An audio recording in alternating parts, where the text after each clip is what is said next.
سورہ ملک میں آتا ہے، اللہ تعالیٰ فرماتے ہیں کہ جو شخص قیام اللیل کرتا ہے نا، ان ناشئۃ اللیل ہی اشد وطئا واقوم قیلا، بے شک رات کا اٹھنا قیام اللیل کے لیے نفس کو کچلنے کے لیے بہت مضبوط ہے، وہ اقوام قیلا، اور بات کرنے میں بہت بہترین ہے۔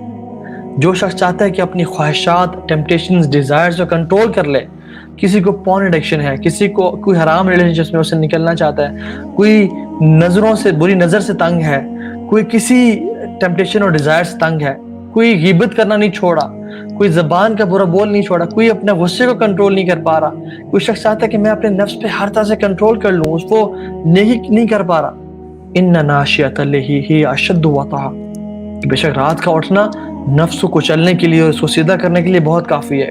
It is very good to conquer your نفس۔ وہ اقوام قیلا، اور جو شخص چاہتا ہے کہ میری بات میں تاثیر پیدا ہو جائے، میری بات میں لذت پیدا ہو جائے اور لوگ میری بات سنتے رہیں، تو اسے کیا کرنا چاہیے؟ اس کو تہجد کی نماز پڑھنی چاہیے۔ یہ سورہ ملک میں آتا ہے۔ اللہ تعالیٰ کے بندے تو ایسے ہی ہوتے ہیں نا، والذین یبیتون لربہم سجدا وقیاما، وہ اپنے رب کے سامنے راتیں ہیں سجدے کرتے ہوئے اور قیام کرتے ہوئے گزار دیتے ہیں۔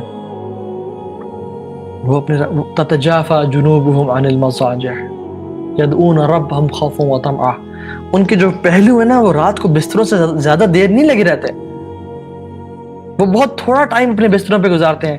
تتجافى جنوبهم عن المضاجع، وہ اپنے پہلوؤں کو بستروں سے الگ رکھتے ہیں۔ يدعون ربهم خوفا وطمعا، اپنے رب کو پکارتے رہتے ہیں خوف سے کہ یا اللہ ہم سے ناراض نہ ہو جانا، ہم سے غلطی نہ ہو جائے، ہمیں آپ دھتکار نہ دینا، ہم پہ آپ نظر کرم ہٹا نہ لینا ہم سے۔ وہ طمع، اور ان کو طمع ہوتی ہے اور لالچ ہوتی ہے اللہ تعالیٰ کی محبت کی اور جنت کی۔ یہ اللہ تعالیٰ کی جو نیک بندے ہیں، ان کی کوالٹی ہے۔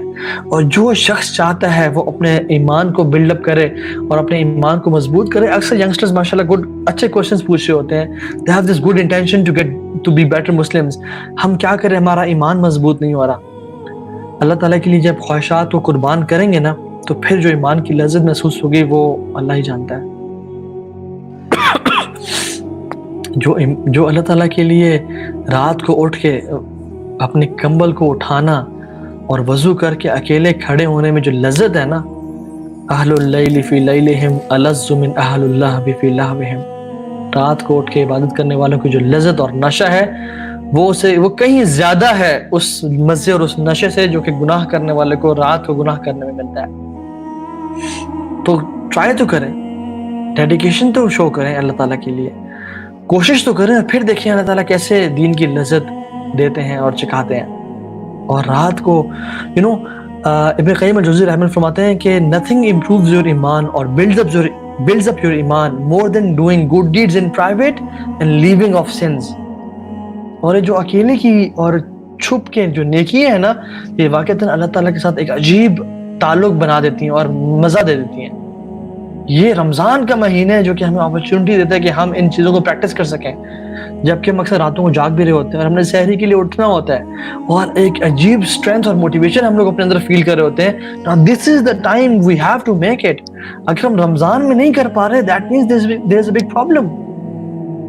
کتنے اسلاف کا قول ہے اور کتنے صحابہ کا قول ہے، اصحاب رسول کا قول ہے کہ جو شخص بجائے کوشش کے، محنت کے بھی تہجد کے لیے نہیں اٹھ پا رہا، وہ جان لے کہ اس کے گناہوں نے اس کو جکڑ کے رکھا ہے، اس کے گناہوں نے اسے پکڑ لیا ہے اور وہ اس کو نیک اعمال نہیں کرنے دے رہے۔ What does that mean؟ کہ کچھ گناہ ایسے ہو رہے ہیں زبان سے یا آنکھوں سے یا کانوں سے یا ہاتھوں سے، جن کی وجہ سے ہمیں نیکیوں کی توفیق نہیں مل رہی، اور وہ ہمارے اپنے گناہوں کی وجہ سے ہے۔ وَأَنَّ اللَّهَ لَيْسَ بِالظَّلَّامِ لِلْعَبِيدِ، اللہ تعالیٰ تو کبھی اپنے بندوں پہ ظلم نہیں کرتا۔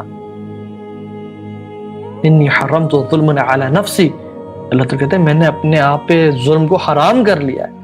اللہ رب العالمین نے خود اپنے آپ پہ ظلم کو حرام کر لیا، تو پھر ہم کیوں نہیں اٹھ پا رہے؟ یا اللہ یہ کیا دوری ہے؟ یہ ہمارے اپنے گناہوں کی وجہ سے ہے۔ تو کیا کریں یا اللہ؟ گناہوں سے توبہ کریں تاکہ یہ زنجیریں کھلیں اور ہمارے دل کی گرہیں کھلیں اور ہمیں سمجھ آنے شروع ہو جائے۔ ان الذین اتقوا اذا مسهم طائف من الشیطان تذکروا فاذا هم مبصرون، جو لوگ تقوی والے ہیں ان کو جب شیطان پکڑ لیتے تو وہ کیا کرتے ہیں؟ اللہ کو یاد کرتے ہیں اور وہ ایسے ہو جاتے ہیں جیسے وہ بالکل ان کی آنکھوں سے پردے اٹھ گئے ہیں، اور وہ دیکھنے شروع ہو گئے. وہ پھر وہ ان کا دل بھی دیکھتا ہے, ان کی صرف آنکھیں نہیں دیکھتی, ان کا دل بھی دیکھتا ہے. لیکن کچھ لوگ ہیں جن کے دل بھی مردہ اور آنکھیں بھی مردہ ہیں. وہ جو ظاہری چیزوں کو تو دیکھ رہے ہیں, لیکن ان کے ہم قلوب لا یفقہون بہا, ان کے دل ایسے ہیں کہ جن کو سمجھ نہیں آتی, جو کہ انڈرسٹینڈ نہیں کرتے. اور جو اکیلے میں اور جو تنہائی کی عبادت ہے نا, ریا سے انشاءاللہ پاک ہوتی ہے.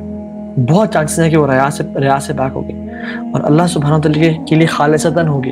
اور جب انسان اللہ کے لیے خالصتاً کوئی عمل کرتا ہے, اللہ تعالیٰ کو وہ بہت محبوب ہے, کیونکہ اس میں سنسیریٹی ہوتی ہے. اس میں سنسیریٹی ہوتی ہے. جس عمل میں چاہے چھوٹا عمل ہے, اس پہ سنسیریٹی ڈال دی جائے, وہ بہت بڑا عمل بن جاتا ہے. اور بہت بڑا عمل جس میں ملاوٹ ہو اور لوگوں کی رضا شامل ہو, وہ بالکل زیرو بن جاتا ہے. وہ جو عورت کام کے ساتھ دیتے ہیں نا, جو کہ ایک فاحشہ عورت تھی اور جس نے ایک بھوکے کتے کو پانی پلایا, وہ اتنی چھوٹی سی حدیث نہیں ہے, بلکہ اس میں ڈیٹیلز ہیں. اس کی جو شرح میں کیا آتا ہے کہ وہ بیسیکلی جا رہی تھی, اس نے کتے کو دیکھا, اس کو کوئی دیکھنے والا نہیں تھا, کوئی کیمراز نہیں تھے, کوئی موبائل فونز نہیں تھے کہ اس کو ریکارڈ کرے. اس کو ترس آیا, وہ آؤٹ آف دا وے گئی, کنواں تھا, کنویں میں اس نے کودی, اپنے جوتے میں, اس کے پاس کچھ تھا ہی نہیں پانی بھرنے کے لیے, اپنے جوتے میں پانی بھرا, اور پھر اس نے کنویں میں چڑھنا ہے تو وہ کس طرح چڑھے گی؟ منہ سے جوتے کو پکڑا پانی والے کو, اور پھر اوپر چڑھی ہوگی, اور پھر واپس آئی ہوگی اور کتے کو پانی پلایا ہوگا اپنے جوتے سے, اور پھر اس گیلے جوتے کو پہنا ہوگا, پھر اپنا کام کیا ہوگا. لوگوں کی رضا شامل نہیں تھی اس میں کہ میرے سامنے تو کیمراز ہیں, یا مجھے تو لوگ دیکھ رہے ہیں, یا مجھے 50,000 لائکس مل جائیں گے, یا یہ کچھ بھی نہیں. خالصتاً لوجہ اللہ اس نے کام کیا. تو اس سنسیئرٹی کی وجہ سے اللہ رب العالمین خالصتاً لوجہ اللہ عمل کی وجہ سے اللہ نے اس کو معاف کر دیا اور بخش دیا. تو جو عمل اللہ کے لیے خالصتاً کیا جائے, اللہ تعالیٰ کو بہت پسند ہے. اینڈ اپنی لائف میں نا کچھ اعمال ایسے لکھ لیں. چلیں آج میں آپ کو ایک اسائنمنٹ دیتا ہوں. You have to write some deeds جو کہ آپ کے علاوہ کسی اور کو نہ بتاؤں. اگر تو آپ میرڈ ہیں تو آپ کے ہسبینڈ کو بھی نہ بتاؤں, یا آپ کی وائف کو بھی نہ بتاؤں. اگر تم میرڈ نہیں ہے تو پھر آپ کے پیرنٹس اور آپ کے بھائی بہن کو نہ بتاؤں.